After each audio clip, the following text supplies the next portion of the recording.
Doamnelor și domnilor, bună seara, bine v-am găsit!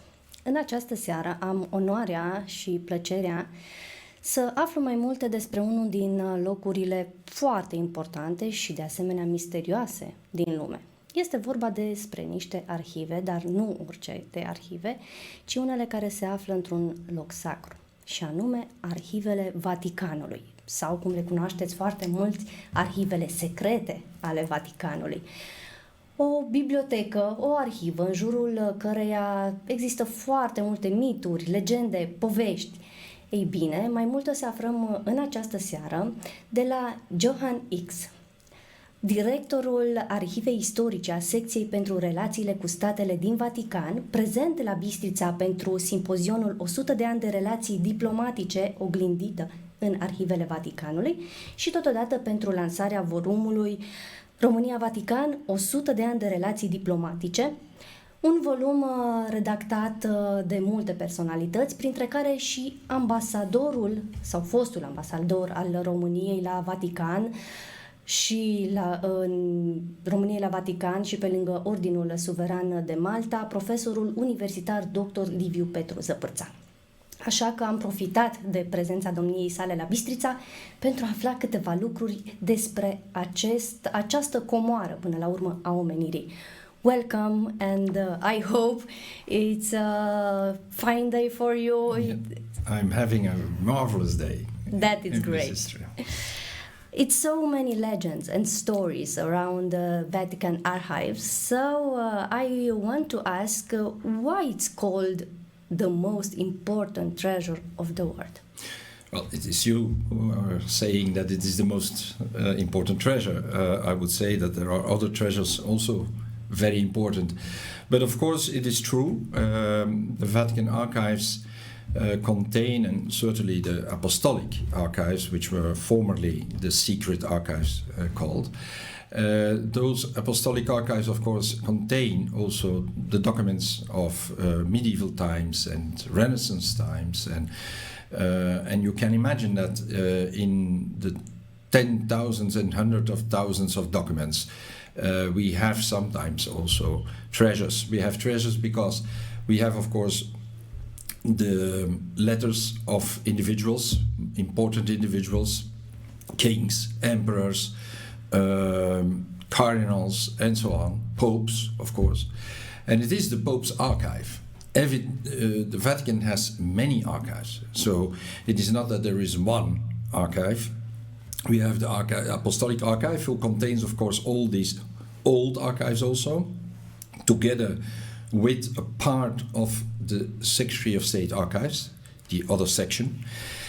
And then we have ours, which is a historical archive for the section for relations with states, which is the foreign ministry, in fact, for the Pope. And then we have the Congregation of the Doctrine of Faith, well known, it's the Inquisition archive. And the index of censorship of books. And then we have the Propaganda Fide, which is the missionary dicastery, and who contains, of course, all sorts of reports that come from all over the world in the new continents, the new born continents like South America, Asia, and Africa. I mean, a treasure, of course. And there we can really talk of treasures that are unique, because it were individuals, missionaries, telling the story from as eyewitnesses what they saw when they were living there or coming in there for the first time in history.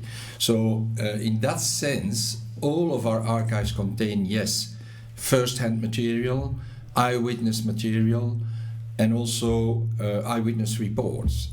Also in our historical archives, which is more diplomatic and political, we have, of course, in all crises of the last 200 years, all over the world, reports of politicians, professors, but also nuns and missionaries that are, helping the Pope and his team, which is working for him, to understand the situation, the local situation, for the best.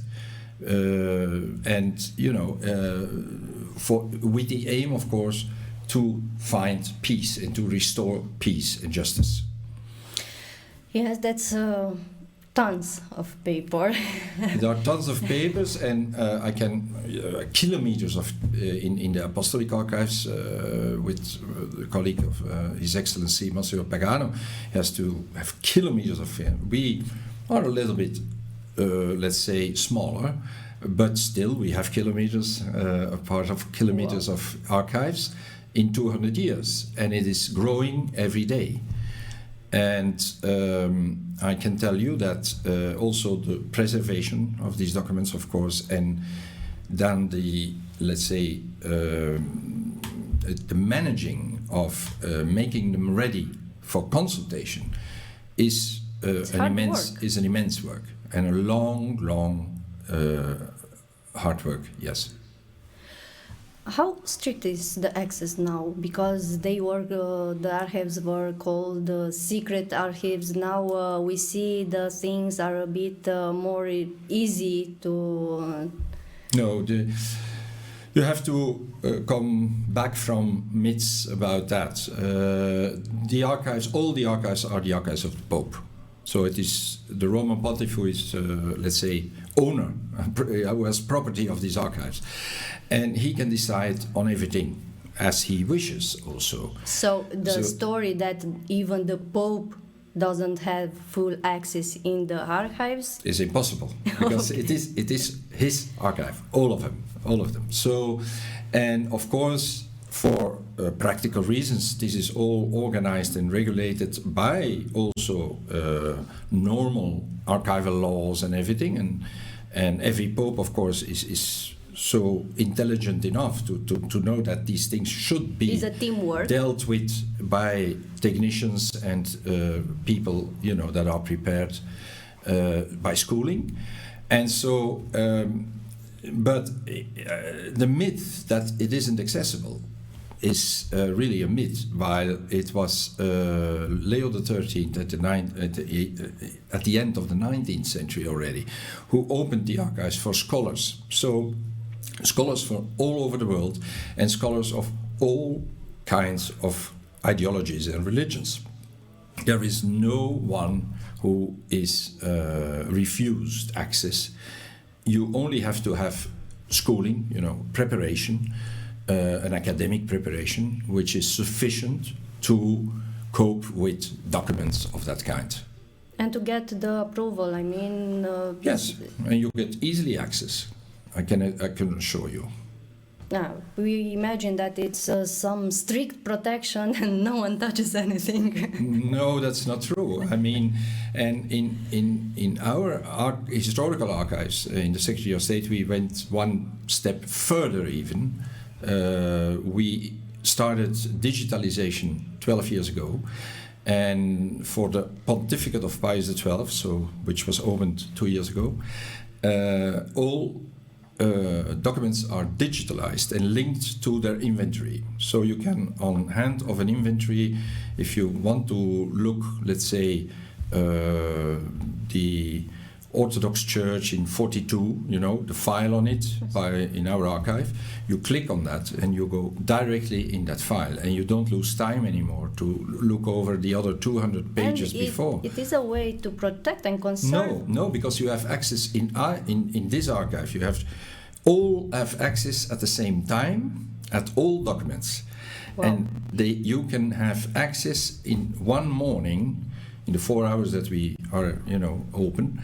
You can search in series of America, the series of Germany, the series of Romania, and Much the series more of Russia. accessible. Of course, and all free. You don't have to ask anything anymore. So I think, and in the other archives where they are still, let's say, continuing in the older style, that means, you know, they have to bring you the documents, the files. Of course, it goes a little bit slower, and it has this problem sometimes that you can have 2 or 3 people that are asking for the same thing, and you cannot give it to 3 people at once. So 1 or 2 have to wait then, and you know that is the only problem I see. But it is all available. The thing that for us is the biggest problem maybe is to, adding now the material that is still missing for the pontificate of Pius XII, because the Pope opened the archives very courageously 10 years earlier than the law would say, and also because these archives are of common interest for the whole world with the Second World War. As you know, many countries are involved, and also, and so the Pope decided to let's say, open it 10 years earlier, while this could be seen by the researchers earlier. Yeah. Now, that is the only problem for us, that we were not ready with the whole pontificate. So, and also the apostolic archives have the same problem, because they have so huge, material to prepare, to prepare.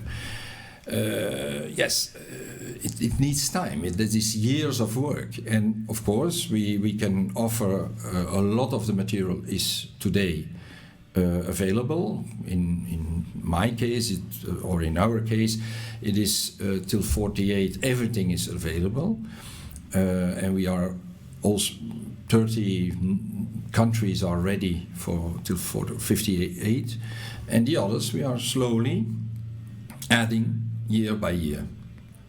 So it is a question also of knowing who is interested to it.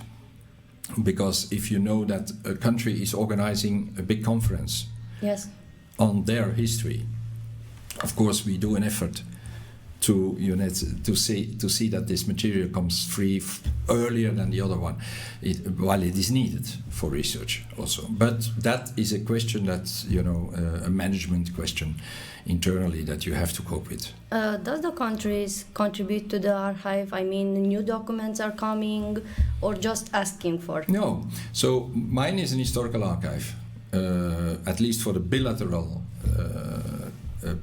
documents. The multilateral documents, we have also the current archive coming in, which makes it a little bit harder, because this is growing also, the sector of the multilateral. So organizations like UNO, UNESCO, FAO, and international organizations is very fast growing. And but let's stick to the historical ones. The historicals are what they are. We know exactly how much material we have to prepare, and so you can make an agenda, let's say, for the next 2, 3, 4 years, and say we will be ready by that date. And also for the other archives, it's the same. I think they know how slow, how fast things go, are going, and how much material is still to be managed before it will be done. Like a curiosity, I don't know someone on this earth that knows all the documents stored there. I mean, like the numbers. I don't ask for a name, just to see if so much knowledge can be in a hands of a man or in his head. Well, it's a good question. I think it's impossible. I think that no one can look through. Memorize such. No, memorize you can't. You can have a little memory of it, but I can tell you, for the 850,000 documents that I saw from the first part of the pontificate, wow, and that was in 5-6 years that I had to go through. I remember, of course, a lot of it, but a lot I'm forgotten, and it's normal. The human brain cannot sustain such a weight of knowledge, and it is impossible, in my opinion, and that is a problem, that one man or woman will see all the documents on Pius XII at once. I think it's almost impossible. Maybe I'm wrong. Maybe there will be methods in the future to don't yes, take a long I don't know a lifetime to yes, or you put the scans and everything in the brain. We know these futuristic films and everything that Yes. exist. I don't know, maybe they find a method to do it, but reading them like we do today, it is for me almost impossible to read them all. Because, as I told you, there are so many archives. It's not only those 4 that I mentioned. It is the Apostolic Penitentiary, there is the Basilica of St. Peter's with the Fabbrica di San Pietro, there is the Governatorato, which with the police department, all these archives are linked to each other, related to each other in some way, because they are working for the Pope and for the Vatican. So, if you see that it are kilometers of paper, who will be able to read them all once? I don't know. Wow. Around the Vatican are a lot of stories, myths, how you say it. And from them we can mention that it's hiding in underground somewhere the Holy Grail, the Moses tablets, or even the proof that Jesus lived, or maybe not, I don't know. I mean, I really don't believe we will find the truth, but why these legends around? The archives themselves don't have any material from the first centuries after Christ, so I don't think that they have a proof of the living of Christ. But you can, of course, we have to rely on other sciences and other collections that brings us closer to the life of Jesus, and that are, let's say, the Testaments, the New Testaments, scriptures and everything that we find in libraries and museums of the world. But the archives, it's not so that would it be so that we have the Holy Grail? Then that would be something, and we don't have it. I mean, we don't have anything of such, let's say, garments and objects. It's of course fantasy of human. But it's a good thing or a bad thing that are such legends around the archives? I don't know. This is up to you to decide. If you like the gossip and if you like the scoops and you like it, well, then it's a good thing that they exist. But I'm not in favor of that, because I'm more for, let's say, the ordinary knowledge with feet on the ground and knowing that reality in the end serves for knowing the truth on things. And if you go away from that, it's very, very easy to tumble into, let's say, yes, mythological thinking, but also ideological thinking. That's true. I believe that the past and even the present, it's surrounded sometime in mystery. So in the archives we can find out more things about I don't know, events or historical events that impact the local community. So how people should address to Vatican if they want to find out more? What they have to do? It's very easy. If you have a title, an academic title, you write to this archive or the one who is in charge for it, and you ask to these people in a letter access to the, and then there are the modus of access is different. So in one archive you can go immediately there and they will make you a photo for your tessera, for your entrance card. In my case, in our case, it's different. You write to Monsieur Gallagher, and with the letter you have to send him the photos already and everything, and then it's a difference. So the first step is that you have to know what you are looking for. Yes, of course. you have to say at least, well, I'm interested in the history of Romania in 1920, for instance, or 30. Yeah, my topic is political history of Romania in that time, and I want to see what you have on that topic in your archive. So the most important treasure of the humanity, I say, is knowledge. That's true. And what can you tell us about 𝐕𝐈𝐻𝐻𝐻𝐻's book? Well, the book is an initiative, in fact, that was taken by the Embassy of Romania to the Holy See in that time, and to celebrate the 100 years of bilateral relations with the Holy See. And the superiors, Cardinal Parolin and Monsignor Gallagher, they were, of course, very, very open for having this occasion, in fact, celebrated in that way. And so it was Professor Zappartan himself, in fact, who started working out, with my help, of course, and suggestion, a sort of complete overview of these 100 years, with different teams, different people also, that from different angles could describe a part of it. Yeah. And the book became, in fact, I think, a little treasure for the Romanians. Insofar, it contains a lot of little stories and also hints to material of the archives, which is until now unknown in the country itself. And so I think, yes, in this way, the book is really a milestone for Romanian history also. So a lot of work is behind some pages. Well, there is a lot of work, but people who are writing this kind of books and preparing this kind of books, we are not... are ready for that. Well, they are ready for that, but they know that also. If you start an endeavor like that, it takes years, it takes months of work. It's not something that you do in 2 days.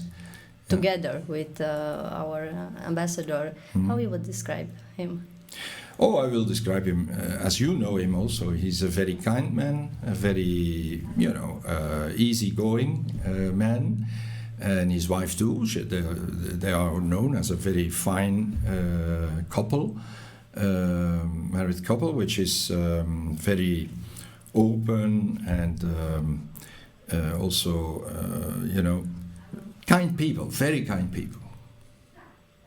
That's a nice description. And we thank you for it. So, what about Romania, Romanian people? What's the first impression? Well, the Romanian people we know. It's not that I came in Romania and that we didn't. We have a lot of Romanians also living in Italy and around in Europe. So I know friends of mine who are married even with Romanians, and so it is not that for me the Romanians were yet I'm very positively let's say impressed also by the way it's a little Italy. I mean, that was at least my impression here. In the organization also, and I said that also to the prefect of Bisistră, I said, well, it's very Italian-like how they organize here. Everything is organized in a way that it has to change, and then 5 minutes later, no, but we find a solution and everything. I like that. It's very, very smooth. So a lot of similar things around. There are very similar things around. We are dealing with hard times, crisis, war, and diseases. So I would ask for a message for the people. Well, read the book, and you will find the war.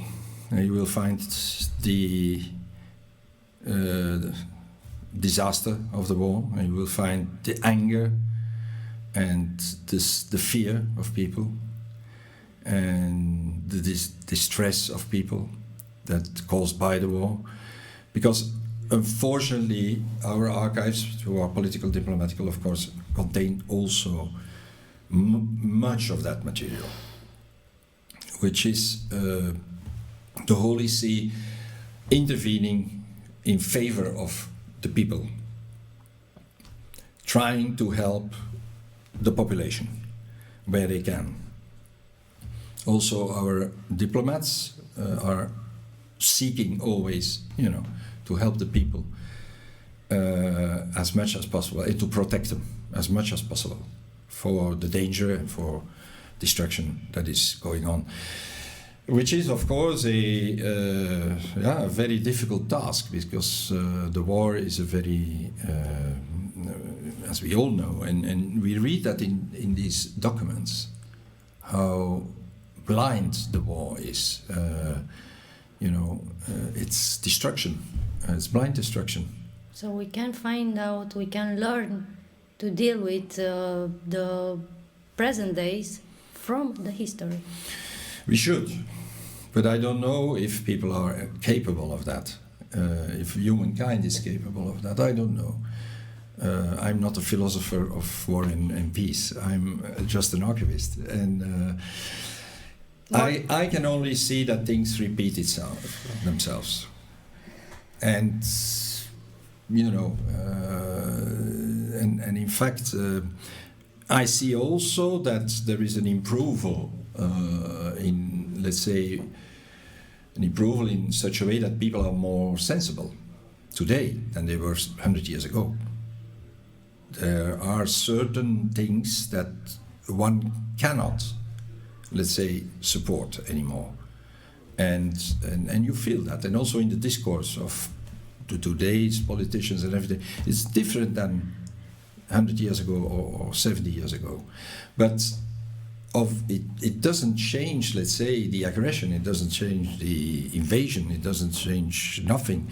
These things happen, unfortunately, and when they happen, it's a call for destruction.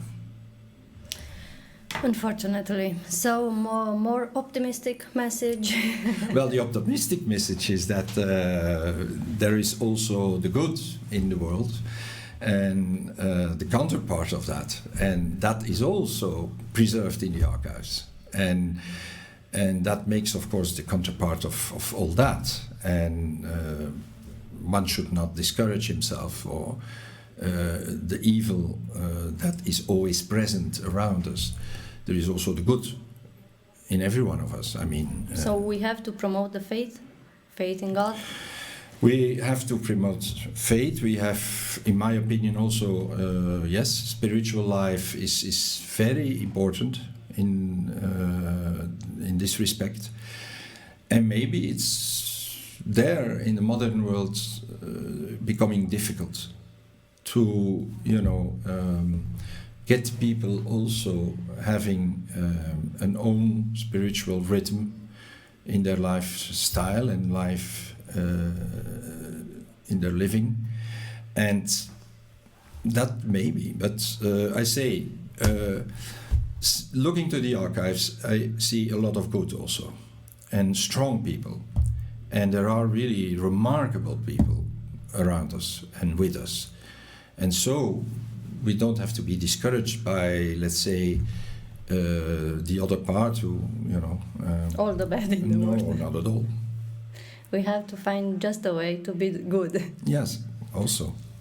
I thank you a lot Thank you. for the presence here. Doamnelor și domnilor, aceasta a fost ediția din această seară și sper că v-a ajutat invitatul meu să descoperiți mai multe despre Arhiva Vaticanului și v-a încurajat să învățați din istoria locală și, de ce nu, din cea europeană și mondială.